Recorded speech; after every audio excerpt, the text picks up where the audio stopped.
الحمد لله رب العالمين والعاقبة للمتقين والصلاة والسلام على سيد الأنبياء والمرسلين أما بعد فأعوذ بالله من الشيطان الرجيم بسم الله الرحمن الرحيم والذي جاء بالصدق وصدق به أولئك هم المتقون صدق الله العظيم وصدق رسوله النبي الكريم الأمين الرؤوف الرحيم ونحن على ذلك لمن الشاهدين والشاكرين والحمد لله رب العالمين. بلغ الهدى بكماله كشف الدجى بجماله حسنت جميع خصاله صلوا عليه وآله صلى الله عليه وآله وبارك وسلم. مولاي صل وسلم دائما أبدا على حبيبك خير الخلق كلهم هو الحبيب الذي ترجى شفاعته لكل هول من الأحوال المقترب محمد سيد القولين والثقلين والفريقين من عرب ومن عجب ثم الرضا عن أبي بكر وعن عمر وعن علي وعن عثمان ذي الكرم. يا رب بالمصطفى بلغ مقاصدنا يا رب بالمصطفى بلغ مقاصدنا واغفر لنا ما مضى يا واسع الكرم. ہر ابتدا سے پہلے ہر انتہا کی بات ذات نبی بلند ہے، ذات خدا کی بات. دنیا میں جتنے بھی لوگ ہیں قابل احترام میں سب کو مانتا ہوں مگر مصطفیٰ کے بعد. مختصر سی میری کہانی ہے، جو بھی ہے بس آقا کی مہربانی ہے. جتنی بھی سانسوں نے ان کا نام لیا بس یہی میری زندگانی ہے. حمد و ثنا کے بعد نہایت ہی واجب الاحترام لائق قدر لائق سجدہ میں نے آپ حضرات کے سامنے اللہ رب العزت کی مقدس و مطہر کتاب قرآن مجید و فرقان حمید میں سے ایک آیت مبارکہ تلاوت کرنے کا شرف حاصل کیا ہے. دعا ہے رب کائنات مجھ ناچیز کو اس کا صحیح معنی مفہوم بیان کرنے کی توفیق عطا فرمائے. مجھ سمیت آپ کو سن کر سمجھ کر اس پر عمل پیرا ہونے کی بھی توفیق عطا فرمائے. فرمانے حضرت سیدنا صدیق اکبر رضی اللہ تعالی عنہ ہے، آپ فرمایا کرتے تھے کہ ٹھنڈا پانی آگ کو اتنا جلدی نہیں بجھاتا. ٹھنڈا پانی آگ کو اتنا جلدی نہیں بجھاتا کہ جتنا جلدی انسان کے درود پاک پڑھنے سے رب ذوالجلال ان کے گناہوں کو مٹا دیتا ہے. محبت کے ساتھ عقیدت کے ساتھ آقا نامدار حضور صلی اللہ علیہ وآلہ وبارک وسلم کی ذات اقدس پر مل کر ایک بار درود شریف کا نذرانہ پیش کرتے ہیں. میرے ساتھ مل کر شامل ہو جائیے. الصلاۃ والسلام علیک یا رسول اللہ، الصلاۃ والسلام علیک یا حبیب اللہ، الصلاۃ والسلام علیک یا نبی اللہ، وعلی آلک یا اصحابک یا خاتم النبیین.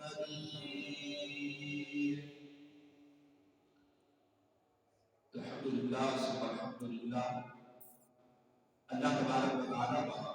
کروڑ احسان لاکھ احسان کے رب ذوالجلال نے ہمیں ایک بار پھر یہ عید کا دن یعنی جمعہ کا دن عطا فرمایا ہے۔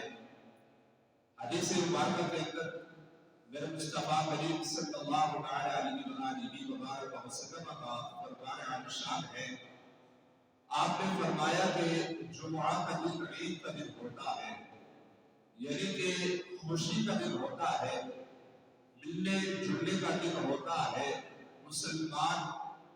ایک دوسرے سے ملاقات کرتے ہیں، مسلمان آپس میں گلے ملتے ہیں، خوش ہوتے ہیں۔ اس نسبت سے جمعہ کا دن ایک بہت بڑی فضیلت والا دن ہے، اور چونکہ آپ کو معلوم ہے کہ یہ مہینہ جمادی الثانی کا مہینہ ہے، اور اس مہینے کو جو نسبت حاصل ہے پچھلے جمعہ کے اندر کے لیے تذکرہ کیا گیا تھا کہ حضرت سیدنا صدیق اکبر رضی اللہ تعالی عنہ 22 جمادی الثانی آپ کا یوم وصال ہے، تو اس نسبت سے اس مہینے کو بھی فضیلت حاصل ہے، اور خلیفہ بلا فصل خلیفہ اول امیر المؤمنین یار غار یار ہم سفر اور بلکہ اب یار مزار بھی ہے، یعنی کہ حضرت سیدنا صدیق اکبر رضی اللہ تعالی عنہ۔ تو پچھلے جمعہ کو آپ ہی کے متعلق آپ کے فضائل پر چند احادیث طیبات پیش کی گئی تھی، اور چونکہ آج بھی انشاءاللہ مختصر وقت میں حضرت سیدنا صدیق اکبر رضی اللہ تعالی عنہ کی افضلیت کو انشاءاللہ بیان کیا جائے گا۔ میں نے آپ حضرات کے سامنے جو آیت مبارکہ تلاوت کی ہے، اللہ تبارک و تعالیٰ کلام پاک میں ارشاد فرماتا ہے کہ والذی جاء بالصدق وصدق بہ اولئک هم المتقون۔ اس آیت مبارکہ کا ترجمہ یہ ہے کہ والذی جاء بالصدق، وہ جو حق کے ساتھ تشریف لائے، وصدق بہ، اور جنہوں نے اس کی تصدیق کی، اولئک هم المتقون، یہی وہ لوگ ہیں جو متقی ہے اور پرہیزگار ہیں۔ یہ آیت مبارکہ کا میں نے آپ حضرات کے سامنے ترجمہ پیش کر دیا ہے، اور اس کی تفسیر تو بہت ساری ہے، لیکن موضوع کی نسبت سے میں ایک تفسیر بیان کرنا چاہ رہا ہوں۔ تفسیر کاروں نے لکھا ہے کہ والذی جاء بالصدق سے مراد نبی آخر الزمان حضور سرور کونین حضور خاتم النبیین صلی اللہ علیہ وسلم، والذی جاء بالصدق سے مراد آپ کی ذات بابرکت ہے، اور اس کے آگے جو الفاظ ہیں کہ وصدق بہ، اس سے مراد حضرت سیدنا صدیق اکبر رضی اللہ تعالی عنہ کی ذات بابرکت ہے۔ تو پتہ چلا کہ آیت مبارکہ کے اندر کہ جب نبی علیہ الصلوۃ والتسلیم دنیا میں تشریف لائے، جب اپنی نبوت کا اعلان کیا، تو سب سے پہلے آپ کی نبوت کی تصدیق کرنے والی کوئی اور ہستی نہیں بلکہ وہ پہلی ہستی حضرت سیدنا صدیق اکبر رضی اللہ تعالی عنہ کی ذات ہے۔ مردوں میں سب سے پہلے ایمان لانے والے، کوئی اور شخصیت نہیں، کوئی اور ہستی نہیں، کوئی اور ذات نہیں، بلکہ وہ خود حضرت سیدنا صدیق اکبر رضی اللہ تعالی عنہ کی ذات بابرکت ہے۔ حدیث مبارکہ کے اندر آتا ہے، حضرت سیدنا عبداللہ ابن عباس رضی اللہ تعالی عنہ اس حدیث مبارکہ کی راوی ہے، روایت فرماتے ہیں کہ میں نے دیکھا کہ نبی علیہ الصلوۃ والتسلیم حضرت مولا کائنات شیر خدا حضرت علی المرتضیٰ رضی اللہ تعالی عنہ کے ساتھ کھڑے ہوئے ہیں۔ اتنے میں حضرت سیدنا صدیق اکبر رضی اللہ تعالی عنہ تشریف لے کر آتے ہیں، تو میرے مصطفیٰ کریم صلی اللہ تعالی علیہ وآلہ وسلم آگے بڑھتے ہیں اور حضرت سیدنا صدیق اکبر رضی اللہ تعالی عنہ سے مصافحہ کرتے ہیں۔ مصافحہ کرنے کے بعد آپ کو پیار کرتے ہیں اور آپ کو بوسہ دیتے ہیں، آپ کو چھوتے ہیں۔ تو حضرت سیدنا صدیق اکبر رضی اللہ تعالی عنہ سے اس قدر محبت، اس قدر پیار نبی علیہ الصلوۃ والتسلیم کا، نبی علیہ الصلوۃ والتسلیم نے حضرت علی شریف المرتضیٰ رضی اللہ تعالی عنہ کو ارشاد فرمایا کہ اے ابو الحسن، کہ جس طرح سے اس پوری کائنات میں سب سے افضل اور اعلیٰ ہوں، اللہ کے بعد اس پوری کائنات میں سب سے بڑی جو فضیلت حاصل ہے وہ مجھے ہے، اسی طرح سے میرے نزدیک سیدنا صدیق اکبر رضی اللہ تعالی عنہ کا مقام مرتبہ بھی اسی طرح سے ہے کہ جس طرح سے میں اللہ کے بعد پوری کائنات میں فضیلت حاصل کرتا ہوں۔ اس پوری کائنات میں اللہ تبارک و تعالی کے بعد اگر کسی کو فضیلت حاصل ہے تو وہ میرے ساتھ ہے، میں ہوں۔ اور حضرت ابو بکر صدیق رضی اللہ تعالی عنہ کے بارے میں ارشاد فرمایا کہ کائنات میں انبیاء کرام علیہ الرضوان کے بعد، رسولوں کے بعد، نبیوں کے بعد اگر کسی کی افضل اور اعلیٰ شخصیت ہے تو وہ کوئی اور نہیں بلکہ سیدنا صدیق اکبر رضی اللہ تعالی عنہ کی ذات ہے۔ اسی طرح سے حضرت سیدنا عبداللہ ابن مسعود رضی اللہ تعالی عنہ، آپ سے روایت ہے، آپ فرماتے ہیں کہ جنگ احد میں جب حضرت سیدنا صدیق اکبر رضی اللہ تعالی عنہ کا بیٹا عبد الرحمن ابھی اسلام کے اندر داخل نہیں ہوئے ہیں، اسلام قبول کرنے سے پہلے کی بات ہے کہ جب آپ اسلام کے خلاف لڑ رہے تھے، یعنی کہ اسلام کے آپ اس وقت دشمن تھے، تو میرے مصطفیٰ کریم صلی اللہ علیہ وآلہ وسلم کی خدمت میں حضرت سیدنا صدیق اکبر رضی اللہ تعالی عنہ وہاں موجود تھے اس جنگ کے اندر۔ تو حضرت سیدنا صدیق اکبر رضی اللہ تعالی عنہ نے آپ نے رسول اللہ صلی اللہ علیہ وسلم سے یہ اجازت پر رحمت فرمائی کہ یا رسول اللہ مجھے اجازت دیجیے، میں ابھی اندر جا کر اس میں ان سب کو قتل کر کے آ جاتا ہوں۔ اب رسول اللہ صلی اللہ علیہ وسلم نے آپ کو منع فرما دیا۔ منع فرمانے کا مقصد محمد یہ تھا کہ اے ابو بکر، تم نے ابھی وہاں نہیں جانا ہے، تمہاری ذات سے ہم نے بہت سے فائدے اٹھاتے ہیں کہ جس طرح سے انسان کی آنکھ اور کان کی فضیلت حاصل ہوتی ہے،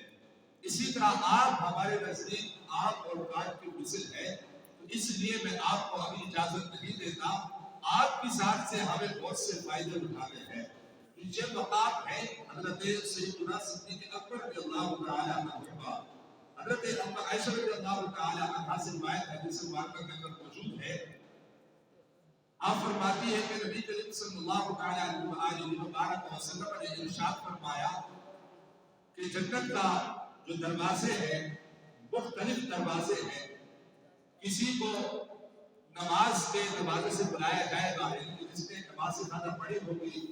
تو اسے باب الصلاۃ سے بلایا جائے گا، جس نے صدقات زکات زیادہ دیے ہوں گے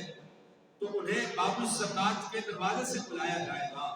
جس نے روزے رکھے ہوں گے تو انہیں باب الرجاج کے دروازے سے بلایا جائے گا۔ اب وہاں پر موجود حضرت سیدنا صدیق اکبر رضی اللہ تعالی عنہ بھی موجود تھے۔ جب نبی کریم صلی اللہ علیہ وسلم یہ بیان فرما رہے تھے تو حضرت سیدنا صدیق اکبر رضی اللہ تعالی عنہ آپ عرض کرتے ہیں کہ یا رسول اللہ صلی اللہ علیہ وآلہ وبارک وسلم، کیا کوئی ایسا شخص بھی موجود ہے کہ جن کو ان تمام دروازوں سے بلایا جائے گا، یعنی کہ تمام دروازوں سے کسی کو بلایا جائے گا، کوئی ایسا بھی شخص ہے؟ تو پھر میرے مصطفیٰ کریم صلی اللہ علیہ وسلم نے ارشاد فرمایا، جی ہاں ابو بکر، تم بھی انہی میں سے ہو کہ تمہیں بھی ان تمام دروازوں سے بیک وقت بلایا جائے گا۔ اسی طریقے سے ایک اور حدیث مبارکہ آپ کے سامنے پیش کر رہا ہوں، حضرت عبداللہ ابن عمر رضی اللہ تعالی عنہ، آپ اس حدیث مبارکہ کے راوی ہیں،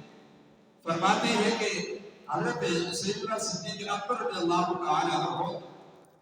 نبی کریم صلی اللہ علیہ وسلم کی خدمت میں حاضر تھے اور آپ نے ایسے کپڑے پہنے ہوئے تھے، آپ دیکھتے ہیں کہ ہمارے مریض اس جگہ پر بٹن لگے ہوئے ہیں، تو اس وقت آپ نے ایسے کپڑے پہنے ہوئے تھے کہ بٹن کی جگہ پر کانٹے لگے ہوئے تھے۔ ہمارے ہاتھ بٹن لگے ہوئے ہوتے ہیں نا، تو حضرت سیدنا صدیق اکبر رضی اللہ تعالی عنہ نے بٹن کی جگہ پر اپنے کانٹے لگائے ہوئے تھے۔ اب اتنے میں حضرت سیدنا جبریل امین علیہ السلام و تسلیم نبی کریم صلی اللہ علیہ وسلم کی خدمت میں حاضر ہوتے ہیں اور عرض گزار ہوتے ہیں کہ یا رسول اللہ صلی اللہ علیہ وسلم یہ ابو بکر رضی اللہ تعالی عنہ نے آج کس طرح سے کپڑے پہنے ہوئے ہیں؟ تو نبی کریم صلی اللہ علیہ وسلم آج ارشاد فرماتے ہیں کہ حضرت سیدنا صدیق اکبر رضی اللہ تعالی عنہ نے فتح مکہ سے پہلے اپنا سارا کا سارا مال مجھ پر قربان کر دیا، سارا مال نظام پر قربان کر دیا، کیونکہ ان کے پاس یہ وسائل نہیں تھے کہ وہ بٹن خرید کر لگا سکے، انہوں نے اس لیے یہ کانٹے لگائے ہوئے ہیں بٹن بھی لگا کر۔ اب حضرت سیدنا جبریل امین علیہ السلام و تسلیم رسول اللہ صلی اللہ علیہ وسلم کی بارگاہ میں عرض کرتے ہیں کہ یا رسول اللہ صلی اللہ علیہ وآلہ وسلم آپ اللہ تبارک و تعالی کی طرف سے یہ سلام پیش کیجیے، یعنی کہ اللہ تبارک و تعالی حضرت سیدنا صدیق اکبر رضی اللہ تعالی عنہ کو سلام پیش کر رہا ہے اور یہ فرما رہا ہے کہ حضرت سیدنا صدیق اکبر رضی اللہ تعالی عنہ سے پوچھا جائے کہ وہ اللہ سے راضی ہے یا نہیں ہے۔ اب میرے مصطفیٰ کریم صلی اللہ علیہ وسلم حضرت سیدنا صدیق اکبر رضی اللہ تعالی عنہ سے یہ فرماتے ہیں اے ابو بکر سیدنا جبریل امین میری خدمت میں حاضر ہوئے ہیں، رب تعالیٰ کا فرمان لے کر میرے پاس حاضر ہوئے ہیں اور یہ کہتے ہیں کہ اللہ تبارک و تعالیٰ فرما رہا ہے کہ میرا سلام ابو بکر تک پہنچایا جائے، اور ابو بکر اللہ تبارک و تعالیٰ کو سلام پیش کر رہا ہے اور یہ فرما رہا ہے کہ تم اللہ تبارک و تعالیٰ سے راضی ہو یا نہیں ہو۔ حضرت سیدنا صدیق اکبر رضی اللہ تعالیٰ عنہ آپ عرض کرتے ہیں کہ یا رسول اللہ صلی اللہ علیہ وسلم میں اور اللہ تبارک و تعالیٰ سے کیسے ناراض ہو سکتا ہوں؟ میں تو ہر حال میں اللہ تبارک و تعالیٰ سے راضی ہوں، ہر حال میں اللہ تبارک و تعالیٰ کا شکر ادا کرتا ہوں، ہر حال میں اللہ تبارک و تعالیٰ سے راضی ہوں۔ تو یہاں آپ نے دیکھا کہ اللہ تبارک و تعالیٰ کے پیارے نبی صلی اللہ علیہ وسلم کے پیارے صحابہ حضرت سیدنا صدیق اکبر رضی اللہ تعالیٰ عنہ کو خود رب ذوالجلال السلام پیش کر رہا ہو اور یہ فرما رہا ہو کہ ابو بکر سے پوچھا جائے کہ وہ اللہ سے راضی بھی ہے یا نہیں ہے۔ پھر آپ اندازہ لگائیں حضرت سیدنا صدیق اکبر رضی اللہ تعالیٰ عنہ کا جو مقام مرتبہ ہے، جو آپ کی شان ہے، جو آپ کی فضیلتیں ہیں، کس قدر آپ کی فضیلتیں ہیں۔ ایک اور حدیث مبارکہ آخری حدیث مبارکہ پیش کرنے لگا ہوں، حضرت جابر بن عبداللہ رضی اللہ تعالیٰ عنہ سے روایت ہے، آپ فرماتے ہیں کہ ہم مہاجر انصار صحابہ تمام کے تمام موجود تھے اور نبی آخر الزمان صلی اللہ علیہ وسلم کے دروازے کے پاس بیٹھے ہوئے تھے، گفتگو کر رہے تھے، کسی بات پر ہماری بحث ہو رہی تھی۔ اب ہماری بحث کرتے کرتے آواز اتنی بلند ہو گئی کہ نبی کریم صلی اللہ علیہ وسلم کے دروازے سے اندر تک آواز چلی گئی۔ نبی کریم صلی اللہ علیہ وسلم آپ دروازے سے باہر تشریف لاتے ہیں اور جو فرماتے ہیں کہ کس بات پر بحث ہو رہی ہے، تو صحابہ کرام علیہ الرضوان میں سے حضرت سیدنا جابر بن عبداللہ رضی اللہ تعالیٰ عنہ آپ یہ عرض کرتے ہیں کہ یا رسول اللہ صلی اللہ علیہ وسلم ہماری اس بات پر بحث ہو رہی ہے کہ افضلیت کون ہے، یعنی کہ سب سے فضیلت والی شخصیت کون ہے۔ تو پھر میرے مصطفیٰ کریم صلی اللہ علیہ وسلم نے ارشاد فرمایا کہ فلاں کو اس پر فضیلت حاصل ہے، فلاں کو اس پر فضیلت حاصل ہے، ایسا ہرگز نہیں ہے، بلکہ حضرت سیدنا صدیق اکبر رضی اللہ تعالی عنہ اس پوری کائنات میں انبیاء کے بعد، رسولوں کے بعد اگر کسی کو فضیلت حاصل ہے کوئی اور ذات نہیں بلکہ وہ خود حضرت سیدنا صدیق اکبر رضی اللہ تعالی عنہ کی ذات ہے۔ یہاں سے ہمیں یہ معلوم ہوتا ہے کہ سیدنا صدیق اکبر رضی اللہ تعالی عنہ کی ذات جو ہے وہ کس قدر اعلیٰ اور افضل والی ذات ہے، کہ خود نبی کریم صلی اللہ تعالی علیہ وسلم ارشاد فرما رہے ہیں کہ کائنات میں افضل بشر بعد الانبیاء کی تحقیق، اگر پوری کائنات میں کوئی افضل اعلیٰ ہے انبیاء اور رسولوں کے بعد اور کوئی اور نہیں بلکہ حضرت سیدنا صدیق اکبر رضی اللہ تعالی عنہ کی ذات ہے۔ تو ہمیں بھی چاہیے کہ ہم سب حضرت سیدنا صدیق اکبر رضی اللہ تعالی عنہ کی سیرت کو پڑھ کر سمجھ کر اسی طرح سے اپنی زندگی کو ڈالنے کی توفیق عطا فرمائے۔ اللہ تبارک و تعالی سے دعا کرتے ہیں کہ رب ذوالجلال ہم سب کو صحابہ کرام علیہ رضوان کے نقش قدم پر چلنے کی توفیق عطا فرمائے، صحابہ کرام کی سیرت کو اپنانے کی توفیق عطا فرمائے، آمین آمین وما علینا الا البلاغ۔